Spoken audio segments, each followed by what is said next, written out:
Hacemos la resolución del primer parcial. En este caso vamos a hacer el temario A.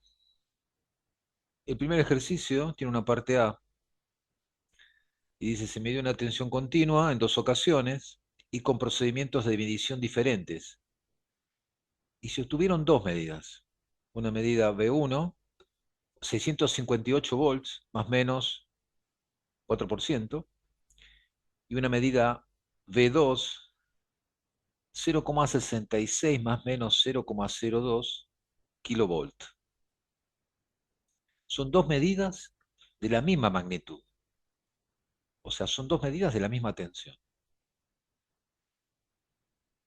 En el punto A nos dicen determinar el orden de magnitud y la cantidad de cifras significativas de las medidas anteriores. En el punto B nos dice, justificando la respuesta, indicar cuál de las dos medidas es más exacta. Y en el punto C, considerando la medida más exacta de las dos anteriores, y si dicha tensión está conectada a un resistor R de 1,5 kilo más o menos 5%, obtener la medida indirecta de corriente por el resistor. Bueno, acá tenemos dos medidas de la misma magnitud. Por lo tanto, la medida 1 tiene un valor representativo, su valor representativo es 658, y recuerdan, el orden de magnitud, para determinarlo, nos tenemos que fijar en la potencia de 10 inferior y la potencia de 10 superior. Bueno, 658 está entre 100 y 1000.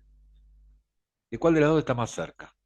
Obviamente, de 1000. O sea que el orden de magnitud de la medida 1, de B1, es 1000 volts. ¿Cuántas cifras significativas tiene? Tres, está ahí a la vista.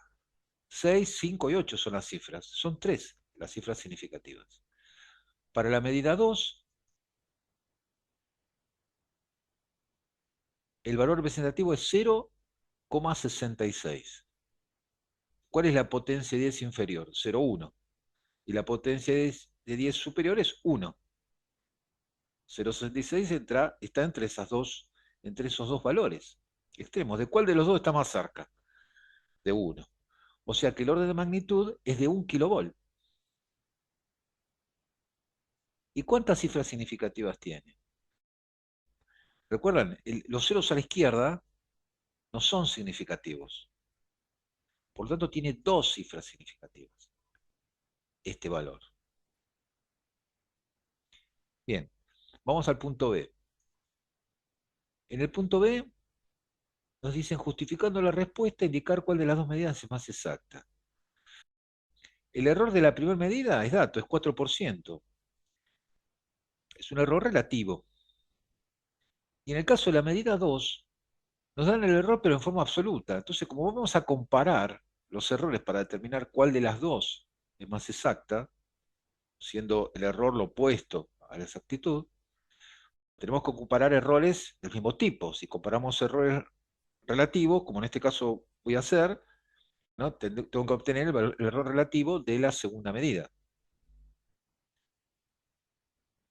Así que el error relativo es el delta, el absoluto, dividido el valor representativo. O sea, va a ser 0,02 dividido 0,66, nos da más o menos 3%. Entonces ahora comparo.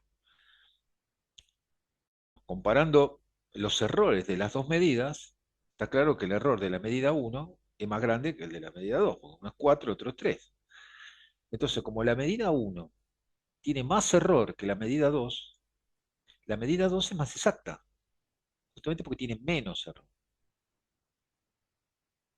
Bien, y en el punto C nos dicen que aplicando esta tensión a este resistor R, de 1,5K más o menos 5%, nos piden obtener la medida indirecta de corriente.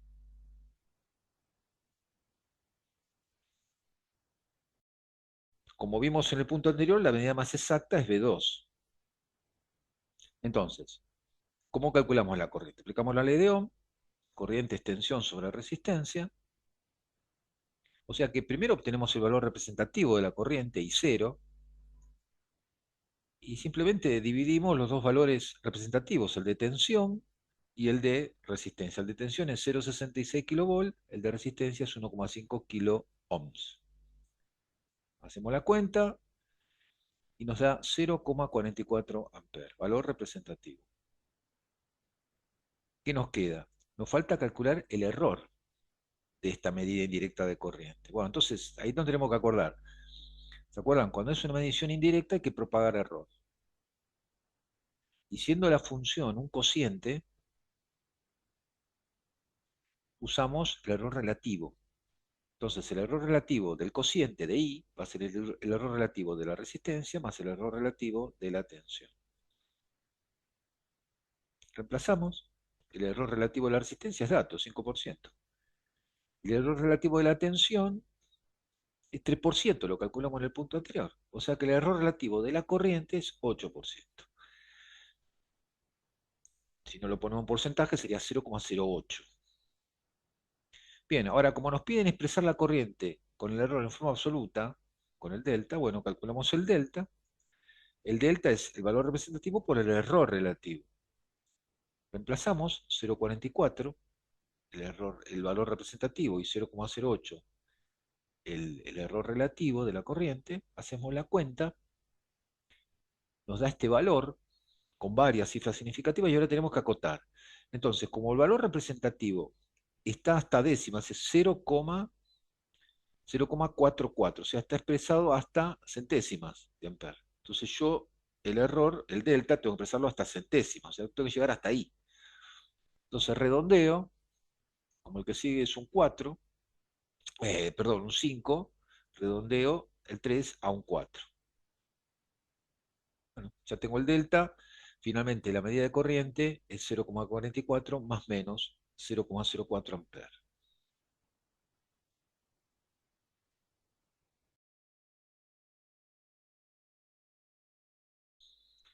Vamos a la parte B de, eh, del punto 1 del parcial. Nos dice, para especificar el consumo de combustible cada 100 kilómetros de un automóvil se hacen 4 ensayos. Los ensayos se realizan en condiciones equiparables y se obtienen las siguientes medidas. Y nos dan acá 4 medidas. Nos piden calcular la estimación del consumo de combustible cada 100 kilómetros de este automóvil. Acá tenemos que acordarnos. En este caso, estamos haciendo una medición de un suceso que tiene mucho error casual. Por lo tanto, no tiene sentido hacer una única medición, hay que hacer varias. Bueno, en este caso se hicieron 4 mediciones. Bueno, entonces, en este caso, eh, tenemos que recordar que como la muestra, cuando la muestra es chica, en este caso son 4 medidas nada más, lo que se aplica es directamente la interpolación entre las medidas. Directamente. O sea que el valor representativo va a ser el valor máximo, va a ser el valor mínimo dividido 2. Directamente nos quedamos con el valor máximo, el valor mínimo de la muestra. O sea que reemplazamos, el valor máximo es 7,1, el valor mínimo es 6,3, todo eso dividido 2, nos da 6,7 litros cada 100 kilómetros. Es el valor representativo. Y el error es la semirresta. Hace el valor máximo más el valor mínimo dividido 2. O sea, trabajamos nada más que con esos dos valores, el máximo y el mínimo. ¿Por qué? Porque es una muestra chica. Entonces no tiene sentido hacer el promedio y hacer todo el resto de las cosas. Si la muestra fuera más grande, fuera de 10 o más valores, entonces sí, no deberíamos aplicar interpolación, sino que se aplica un procedimiento un poquito más complicado, donde ya el valor representativo es el promedio y después hay que hacer un pequeño análisis estadístico para determinar el error casual. Es más, en este caso, por ejemplo, el error instrumental, el error que se cometió al hacer las medidas, al obtener las medidas, se descarta, porque se sobreentiende y se sabe que el error mayor es el error casual. Finalmente, calculamos el error, la indeterminación de este suceso, digamos, y nos da más o menos 0,4 litros cada 100 kilómetros. O sea que el resultado, la estimación de consumo es esta, 6,7 más o menos 0,4 litros cada 100 kilómetros. Como ven, era muy simple este ejercicio, muy simple. El ejercicio 2 tiene una parte A donde nos presentan un gráfico donde hay un conductor y dice, por el cable de cobre de largo L 200 metros y sección S 2 milímetros al cuadrado, circula una corriente de 1,5 amperes. Y nos dan como dato la resistividad del cobre, 1,7 por 10 a la menos 8 ohm por metro. Lo pide calcular el campo eléctrico dentro del cable y la tensión en los extremos del cable.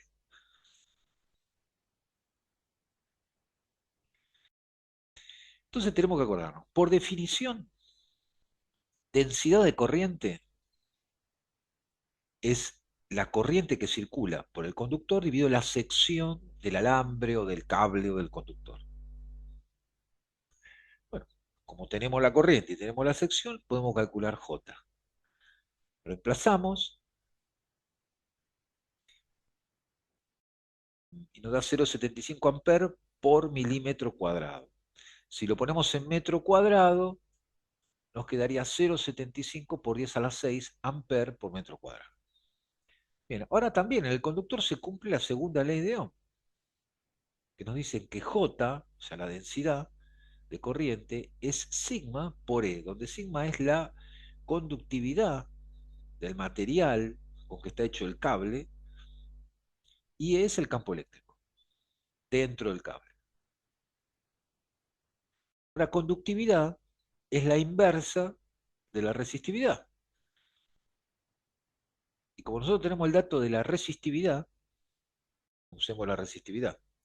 Así que directamente el campo eléctrico es J por la resistividad, reemplazamos por los números, 0,75 por 10 a la 6 amperes sobre metro, por 1,7 por 10 a la menos 8 ohm por metro. Bien, tachamos el metro cuadrado de abajo con el metro de arriba, de manera que no, y amper por ohm es volt, hacemos la cuentita y nos queda en definitiva entonces que el campo eléctrico es 0,013 volt por metro. Y después nos miden la tensión que hay en los extremos del cable. Bueno, ahí nos tenemos que acordar, que yo decís hincapié en eso, una fórmula muy simple que dice que la tensión en los extremos de un cable es igual al campo eléctrico dentro del cable por el largo del cable. O sea que no tenemos más que reemplazar. El campo es 0,013 volt por metro por el largo del cable, que son 200 metros. La tensión, entonces, en definitiva, en el cable es de 2,6 volts. Vamos a la parte 2B. En este caso, este problema nos dice que hay una estufa eléctrica que utiliza un conductor que tiene una conductancia G de 56,82 por 10 a la menos 3 ohm a la menos 1, o sea, 1 sobre ohm. O sea que nos dan el valor de conductancia del alambre, del conductor con que está hecha la estufa.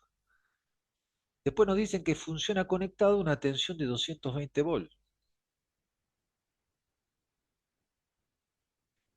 Calcular la cantidad de calor por segundo, expresado en calorías por segundo, que irradia la estufa. Y nos dan como dato la equivalencia entre joule, que es unidad de energía, y caloría, que es unidad de calor, siendo el calor una forma de la energía, o sea que son magnitudes equivalentes, nada más que una usa una unidad, que es joule, y la otra usa otra unidad que se acostumbra a usar cuando hablamos de energía en forma de calor. O O sea que en definitiva lo que nos están pidiendo calcular es la potencia que desarrolla esta estufa, pero en calorías por segundo, no en watts, sino en calorías por segundo. Watts sería joule por segundo. Bueno, a nosotros nos piden calorías por segundo.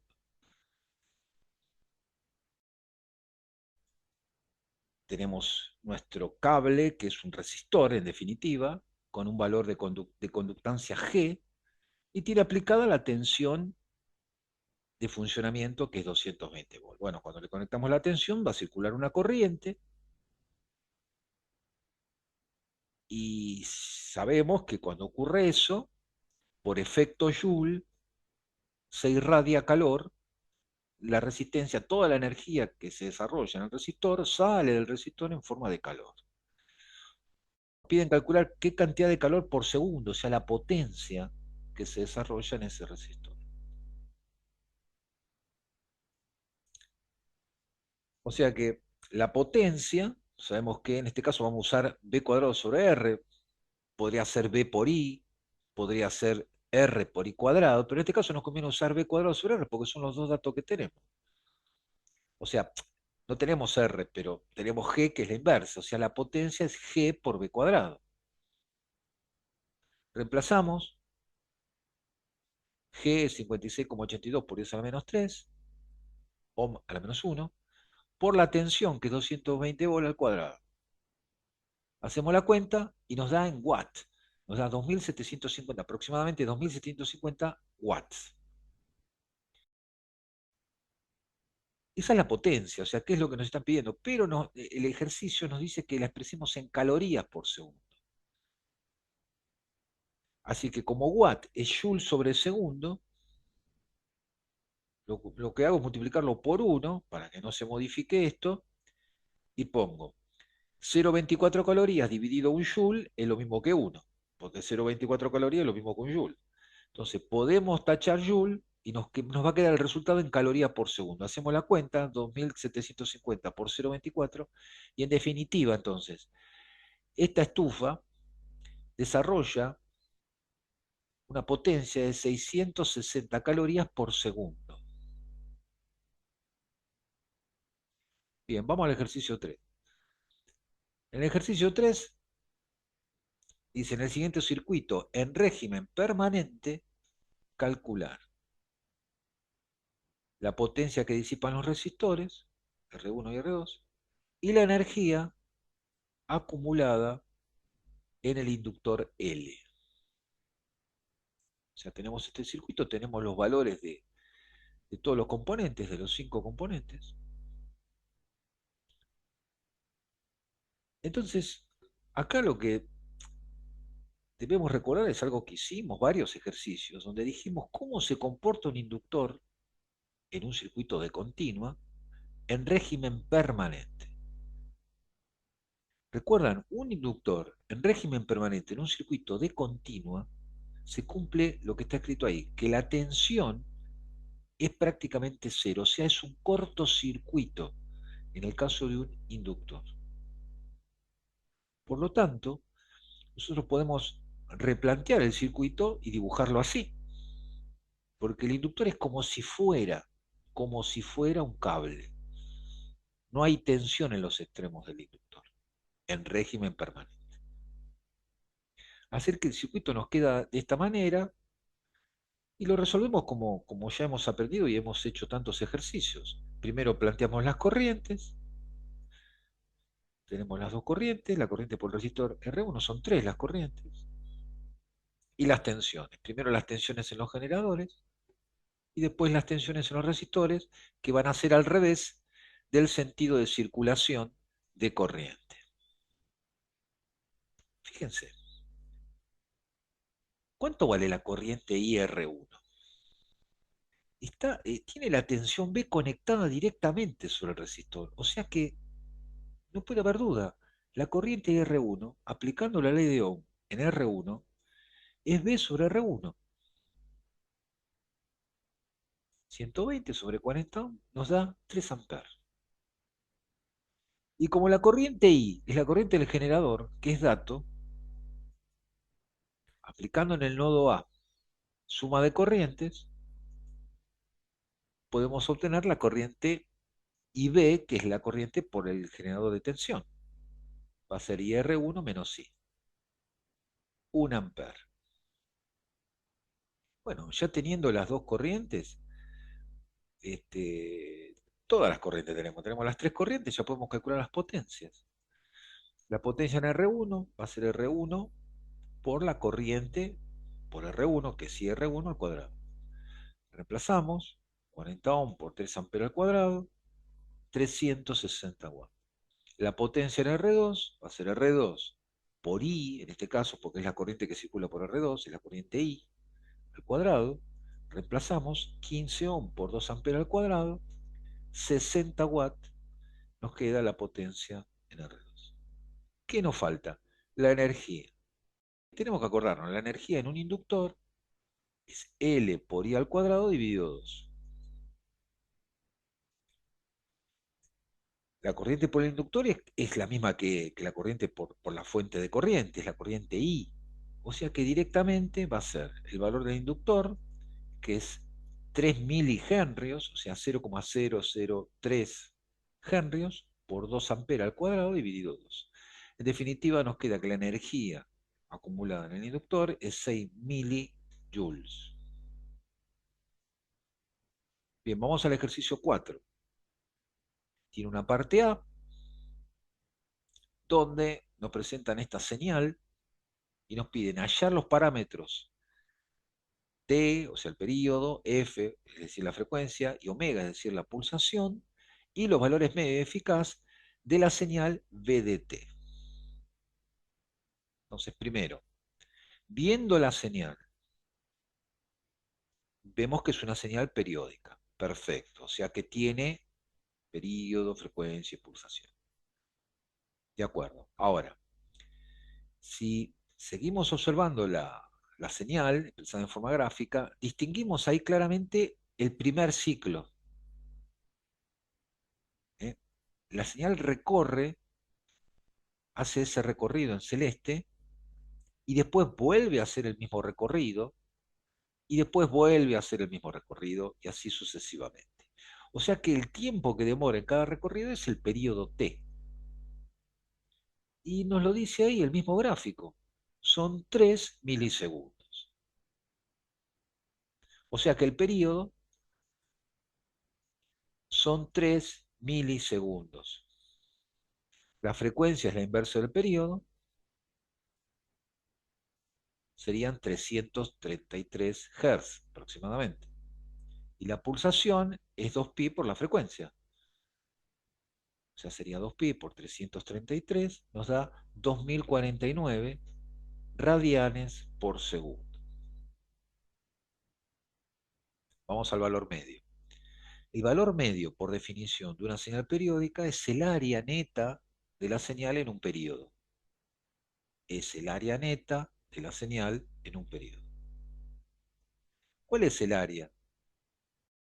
Si nos fijamos, tiene una primer parte, en el primer tercio del periodo, es un rectángulo, que sería ese que está ahí marcado en naranja, y el área es base por altura. La altura es 2 volt, y la base es un tercio del periodo. Después tenemos área, la mitad del área que la tenemos al costado. Esta área, ¿cuánto es esa área? Es 1 volt por también un tercio del periodo. Y en el otro tercio no hay área. O sea que esa sería toda el área. Podemos cancelar T, y 2 tercios más un tercio son 3 tercios. O sea, 1. O sea que el valor medio es 1 volt. El valor eficaz. Por definición, también el valor eficaz al cuadrado de una señal periódica es el área de la señal al cuadrado. Es el área de la señal al cuadrado en un periodo. O sea que deberíamos hacer lo mismo, pero para la señal al cuadrado. Entonces, distinguimos también en el primer tercio, ¿cuánto vale la señal? La señal vale 2, o sea que la señal al cuadrado sería 4. O sea, sería 2 bolas al cuadrado. Y la base del cuadrado, de ese rectángulo, sigue siendo un tercio. A eso habría que sumarle el área del otro tercio que resta. Sería un bol al cuadrado por t sobre 3. Otra vez lo mismo, tachamos t y nos queda 4 tercios más un tercio son 5 tercios. Pero esto es el valor eficaz al cuadrado. Le sacamos la raíz cuadrada a este número, a 5 tercios, y nos queda que el valor eficaz es aproximadamente 1,3 volts. Bueno, y finalmente la parte B. En la parte B, 4b, dice, para la siguiente tensión senoidal, en el punto A, expresar en forma analítica y gráfica los fasores amplitud y armónico de la señal B, de la tensión.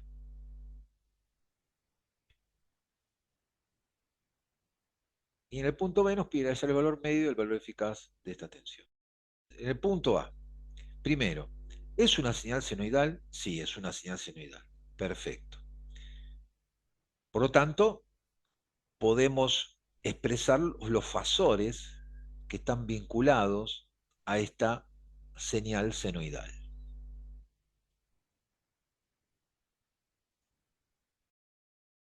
Primero, la señal senoidal. ¿Cuál es el valor máximo? Es 5. Está ahí, lo indica el gráfico. 5 volts. Suponemos que son volts. Está graduada en volts. El eje vertical son 5 volts. ¿Y qué otro dato más nos da el gráfico? Fíjense, no nos da datos de frecuencia ni datos de periodo, de tiempos. O sea que no podríamos calcular con la información que tiene el dibujo, no podemos calcular ni el periodo, ni la frecuencia, ni la pulsación. Esa información no la tenemos. ¿Qué información sí tenemos? Nos fijamos si la señal está desfasada del origen. Y sí, efectivamente, la señal está corrida, está desplazada del origen. O sea que está desfasada. El dato que nos da el dibujo es el ángulo de desfasaje, porque en el eje horizontal está en omega t, que son unidades de ángulo. Entonces, ¿cómo sabemos el ángulo? Bueno, la información está en el gráfico. Si nosotros distinguimos un periodo de la señal, un ciclo de la señal, por ejemplo, supónganse que tomamos este ciclo de la señal. Eso es un periodo de la señal senoidal. Y nos fijamos en el dibujo y está dividida en sectores, está dividida en 6 sectores. O sea, todo ese ciclo de la señal son 2 pi radianes o 360 grados.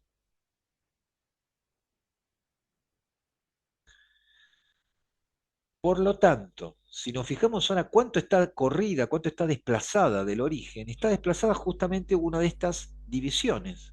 O sea, sería 360 dividido 6 o 2pi dividido 6. Es decir, entonces, que el ángulo de desfasaje es de 60 grados. Ahora, ¿qué signo tiene este desfasaje? ¿Es positivo o es negativo? También, el gráfico te indica eso, el signo. Fíjense, la señal en el cero toma valores negativos. O sea, para t igual a 0, la señal tiene un valor negativo. Acá. Por lo tanto, y llega recién a 0 cuando barrió todo este ángulo. Recién ahí llega el valor 0 y acá comienza el ciclo, digamos, ¿no? O sea, el ciclo empieza del infinito, desde menos infinito, pero me refiero a que acá recién pasa por 0. Entonces, nosotros para determinar el desfasaje nos tenemos que fijar en qué punto más cercano al origen cruza la senoidal. En este caso sería este el punto. Entonces, lo hace después.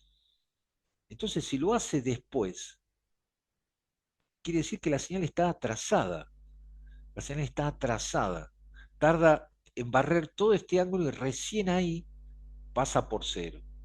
O sea que el signo es negativo. El signo es negativo. Bien, esa es la información que tenemos de la señal. No tenemos más información. ¿Podemos expresar los fasores? Sí. En el caso del fasor amplitud, va a ser un vector cuyo módulo es el valor máximo.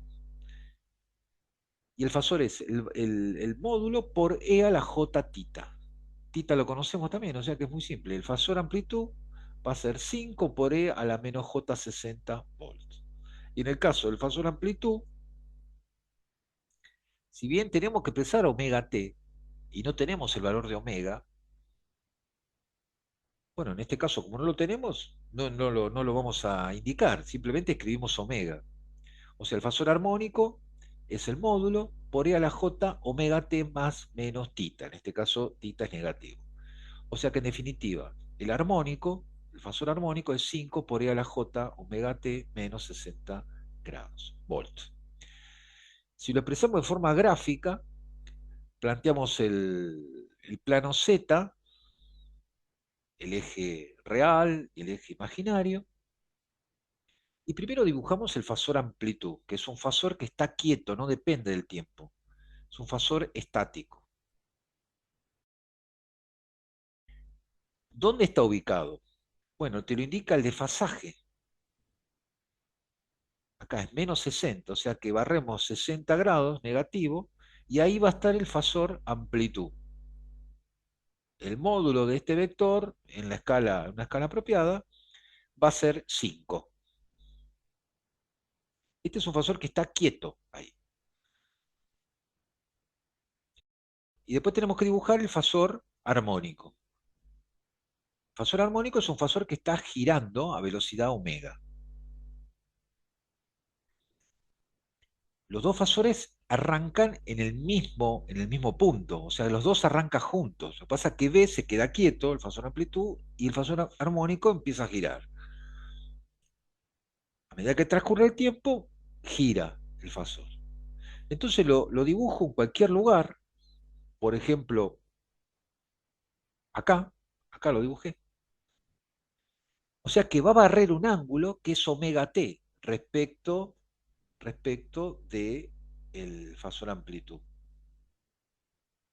Y respecto del eje real va a ser omega t menos tita, justamente, que es lo que figura acá en la expresión analítica. O sea que me queda así el gráfico. Bien, y la parte B, bueno, es muy simple. Tengo la señal senoidal. ¿Cuánto vale el valor medio? Eso ya lo repetimos tantas veces. El valor medio, como es una alterna, es una senoidal pura, es una alterna, el área positiva es igual al área negativa, el valor medio es cero. Y el valor eficaz,